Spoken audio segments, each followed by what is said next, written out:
Tá bom, eu entendo que foi, de fato, né? Vou tá falando do Salve Geral. De 2006, sim. Isso é muito famoso, mas eu não tava aqui, né? Eu tava no Rio. Então, como é que foi a tua experiência quando aconteceu isso? O que você estava fazendo? O que aconteceu na prática, na visão de um cara que, sei lá, era um professor? Pô, cara, eu trampava em Campinas, né? Que é a maior cidade ali que fica do lado. E deu meio-dia. Tava começando a internet naquela época, as redes sociais ainda era MSN, Ah, mas tinha Orkut. E aí os caras começaram a lançar uma série de boatos que deixou muita gente aflita. Ah, tiraram a vida do prefeito, não sei o quê, e tal, tal, tal. Que realmente os caras tiraram a vida de dezenas de agentes de segurança do Estado, tá? De policial, agente penitenciário, que depois virou policial penal. E aí, cara, tiraram os ônibus de circulação e a gente tava vendo o ônibus queimando em Campinas, que era uma cidade que quase nunca parava. Aí os caras mostravam na TV a Avenida Paulista, vazia, 4 horas da tarde, cara. Como você viu isso? Então, a capacidade dos caras em rede de causar pânico às forças de segurança e às pessoas comuns, pra parar o centro, maior, talvez o maior centro econômico do Brasil, aquilo não é qualquer coisa, entendeu? aham. Não é qualquer coisa. E aí você começa a perceber que o negócio é louco mesmo. Tu acha que hoje em dia, em 2024, os caras têm interesse ou força ainda pra fazer algo parecido? A guerra gera muito espólio, cara. Perde muito dinheiro. Perde muito dinheiro. Quando você consegue estabelecer numa atividade, a última coisa que você quer é briga, velho. E briga grande quanto o Estado quer alguém que você não vai poder vencer. Então os caras estão bem pianinho, tranquilo, porque a não ser o racha que eles tiveram lá, né, das lideranças finais, mas de resto a galera do Progresso continua trabalhando, né? Esse racha aí aconteceu há quanto tempo? Cara, aconteceu no ano passado, no final do ano passado. Ah, O Marcola, ele sempre se... Assim, ó, o conselho final da organização criminosa, segundo o Ministério Público e a Justiça, é tomado de igual com todo mundo ali. São, tipo, 9, 10 caras, não se sabe exatamente quantos são, mas eles fazem as votações finais para os rumos que o negócio vai tomar. aham. E o Marcola, ele sempre teve um peso maior nisso daí. E uma galera começou a questionar ele na liderança, porque é normal. Morreu um preso que era muito famoso no sistema penitenciário, que todo mundo gostava, que era o Birosca, né, o Edilson Barbosa. Edilson Pereira, acho. Ah. Bom, Morreu de quê? Birosca, Foi Birosca. assassinado. Foi executado. Tá. E ele andava espalhando que o Marcola tava... a esposa do Marcola tava falando demais e tal. Ele foi executado. Aí fizeram um plano de 60 milhões para tirar o Marcola, sendo que os outros líderes estão presos também junto. Então começou a ter um desgaste.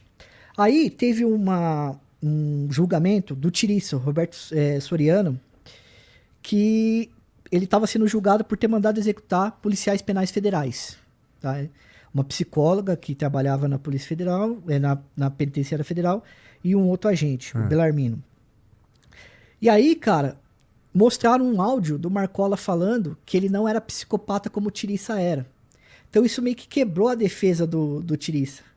Porque foi usado pela promotoria assim, ó, se o Marcola tá falando que o cara é psicopata, e aí isso foi a gota d'água e os caras romperam. E aí saiu um salve expulsando o Tiriça, o Andinho e o Abel Vida Louca, que são 3 chefes muito conhecidos e perigosos. E aí começou uma treta entre os caras. O que a gente tá vivendo agora. Que a gente tá vivendo agora as escuras, né? Porque a gente acaba não vendo as coisas acontecendo. Na prática, não tem. Ainda não teve. A gente ainda não viu uma repercussão disso daí na rua. Não, um executado aqui, um outro executado ali, Aham. algumas alterações em algumas áreas, mas o negócio continua funcionando porque a galera continua cheirando e os caras continuam trazendo. Entendeu? Entendi. E surgiu recentemente aí o Frank, cara, falando que porra, era um cara de dentro que saiu, nem sei porque que ele saiu, caralho. Eu sei que ele deu uma movimentada nesse assunto aí. Sim. Né? No fim, cara, o que é o personagem Frank? Cara, o Frank é um cara legal, assim, eu já troquei ideia com ele algumas vezes nesse sentido, mas o meu trabalho não é igual ao dele, né? Ele teve por dentro do crime e ele conta as histórias e fala das pessoas, entrega os caras e tal. O meu trabalho é mais de pesquisa, tanto acadêmica, eu faço parte do grupo Save Ju, né, da Então, UFABC. mas as paradas que ele fala lá, adiciona na... Ah, sim, ele tem falado bastante coisa que é correta, assim, que foi estudado pelo Ministério Público, que a gente sabe que existe e tal, etc. Ele fala bastante, assim, coisas que são reais, aparentemente, tá? Porque assim, eu também não consigo confirmar isso daí, mas ele me parece um cara que esteve por dentro, sim, cara. Entendi. Porque pra mim sempre foi uma questão, cara, porque eu ficava pensando, pô, como é que esse cara tá falando essas porra? E se aí for tudo verdade, esse cara ainda tá respirando, ou ele é muito bom de se esconder, ou sei lá, porra. Cara, aí eu acho que fica um pouco a diferença de, por exemplo, uma organização criminosa, o cartel mexicano, e uma organização brasileira, né? O cartel mexicano jamais deixaria que isso acontecesse, entendeu?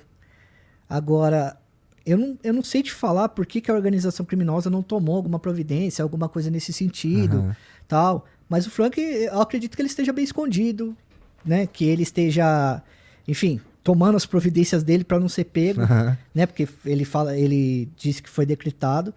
E aí eu acredito que os caras não acharam alguma coisa nesse sentido. Só eu não sei falar assim desse ponto. Eu entendo. Mas a parada mesmo era se tu acha que o que ele tá falando ali adiciona na pesquisa, você já falou que sim. Sim. E tal. Sim. Interessante.